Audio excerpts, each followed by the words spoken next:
Good afternoon. This is Steve Braun. Welcome to KURY Radio's presentation of Meet the Candidates, special series to help you get to know the views and opinions of candidates for Kury County Commissioner. In this segment, we're hearing from Susan Brown, candidate for Commissioner, position number 3. Welcome, Susan Brown. Thank you, Steve. Would you care to make an opening statement of introduction to our audience this afternoon? Oh, sure. Thank you. Of course, my name is Susan Brown. I've been in Kury County about 11 years now. And I have been working through economic growth in Kury County since getting here with the Gold Beach Chamber of Commerce, recently as the director of the Kury County Economic and Community Development Department. I'm also an accomplished grant writer, been writing grants for about 20 years, and a project developer.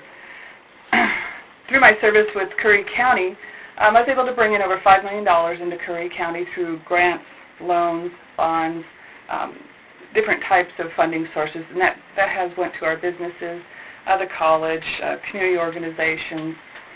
We also created or retained more than 300 jobs in Kury County. We have this documented for anyone. Part of the job was business assistance. Spent a lot of time working with hundreds of businesses in Kury County, technical assistance, business plans, marketing plans, funding, workforce training. And another part of that we did is a lot of studies in Kury County. Spent a lot of time working on demographic research, housing analysis, travel data studies, business retention studies, telecommunications plan, the Cape Blanco strategic plan, and of course the homeless plan for Kury County. So that's kind of my background. Very good, yeah. Very good. Susan Brown, Commissioner, County Commissioner, candidate, position number 3. What's your position regarding the proposed county-wide sales tax?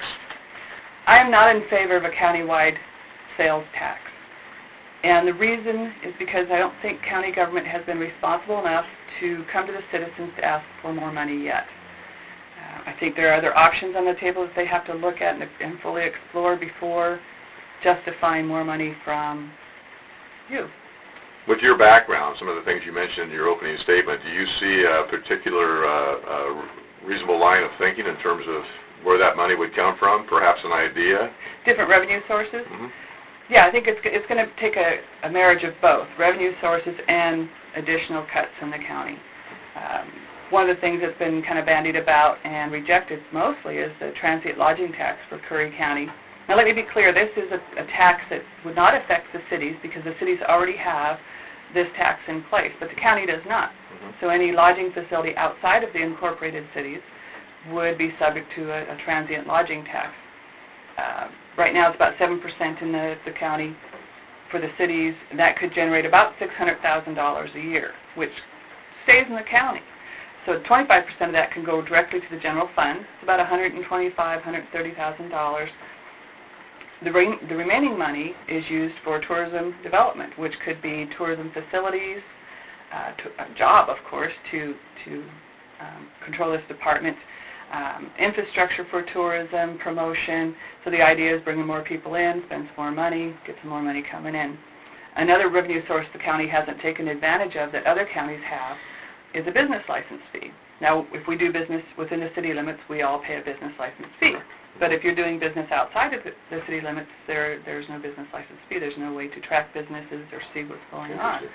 So looking at what the 3 cities charge, what would be comparable for the county to charge the businesses that are operating outside.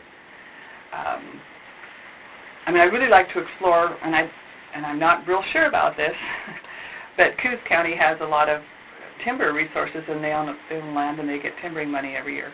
Can we do that on our county land? You know, and that's something I'm not familiar with, but I'd certainly like to look at and see if it's an avenue for resources. So. Very good. So your official position concerning the county-wide sales taxes, you're not for it? I'm not in favor. Okay, very good.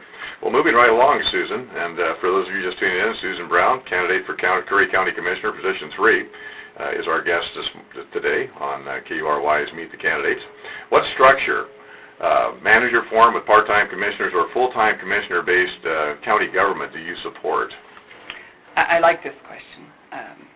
I support a structure where we have a county administrator or county manager, and that the commissioners become a policy-making board, whether that's part-time commissioners.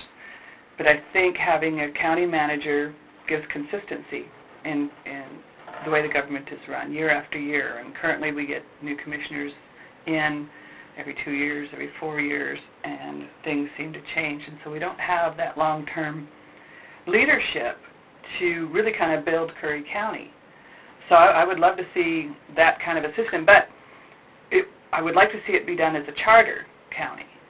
Because right now the commissioners can do it. They can go in and say, okay, we're going to hire a manager and we're going to do this. But that's at the will of the commissioner, so that they can also undo it at any time they wish. But if we had a charter where the people voted on it, the people structured the charter, a committee got together and looked at all the charters that are happening in Oregon right now, what works best for Curry County? Something that could happen is districting the county. So maybe we have that South Central North district and we get a commissioner from each section of Curry County. Again, this is the will of the people instead of the will of the commissioners. Elected positions would be eliminated except for commissioners and district attorney and I believe sheriff. So we wouldn't have the elections for clerk and assessor and surveyor. Those would become appointed positions. Another thing about a charter, we could lay out what is expected of the commissioners right there in the charter. What is your job? What are you supposed to be doing? And everybody knows what the commissioner's there for. Very interesting, very interesting. Well, I know up until about the 80s, I believe, there was kind of an unspoken rule that there would be a commissioner from the northern part of the county, the central and the south, and that's kind of been lost in the last 20, 30 years. Just kind of an expected thing that everybody would have kind of equal representation, gentleman's agreement, so to speak. But very interesting. So do you see this as something that you would be taking on in your first term? Yeah, I'd like to immediately appoint a committee of citizens and the commissioner liaison to work on this. And I said we don't have to reinvent the wheel because there are charter counties in Oregon already. Okay.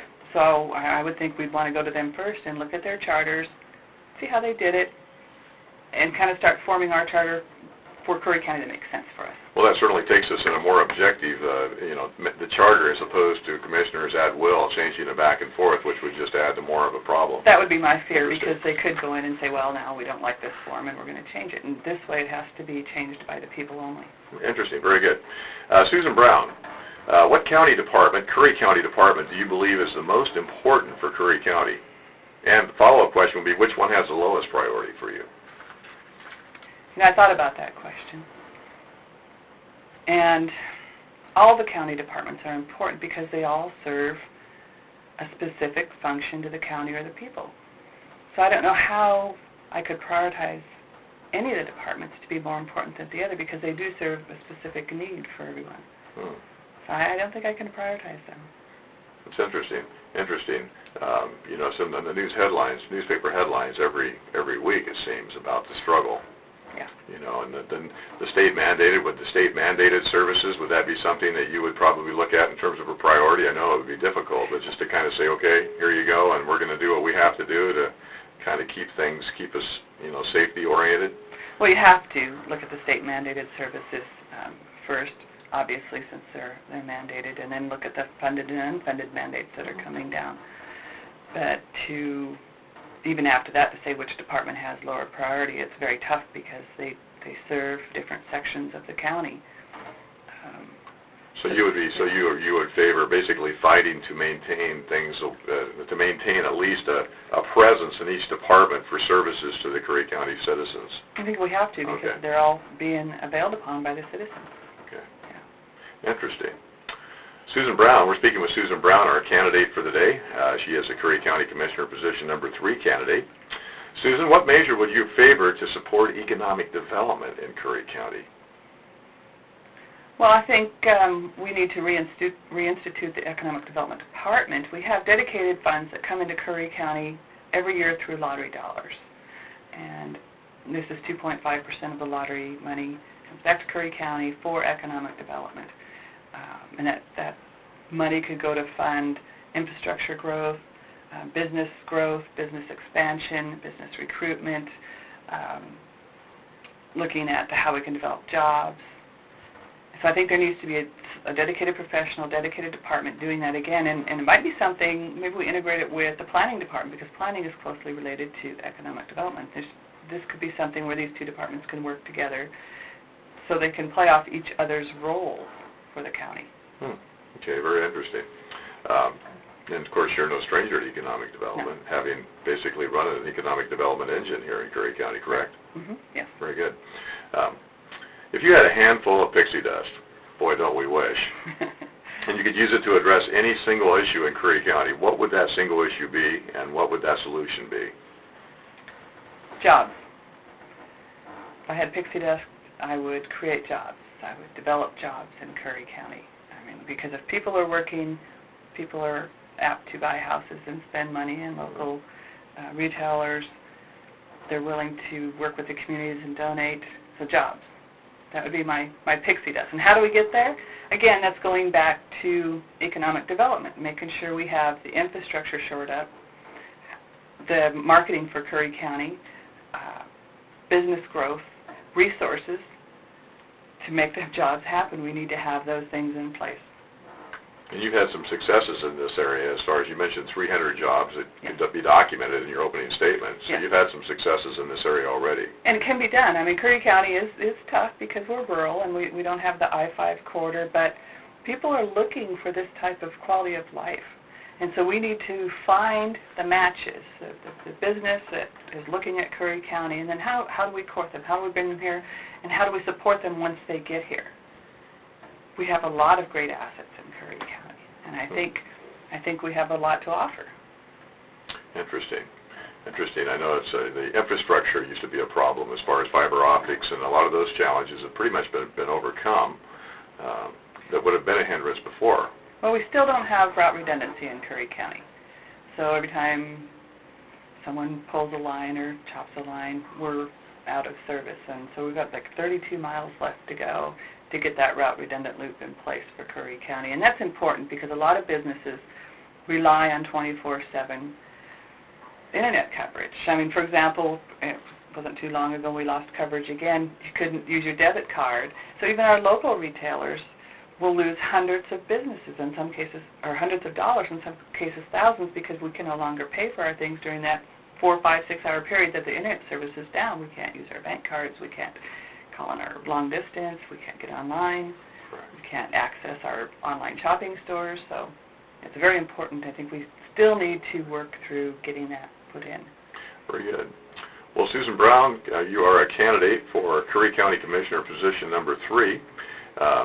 Any final word for our listeners that would be considering you as a likely commissioner? Well, I would encourage everyone to take some time to go visit my website, electsusanbrown.com. You can also contact me through there, and I'm more than happy to come and speak with anybody. Go through the site. We have a lot of information about what I've done in the past, what I would like to do in the future, and really open to hearing suggestions. Please send me your comments and questions. Very nice. Well, this has been very profitable. Thanks for joining us at KURY today. Thank you for your time. Very good. And, of course, that's Susan Brown, candidate for Curry County Commissioner, position number 3. This is Steve Braun, and this is a series of Meet the Candidates on KURY Radio.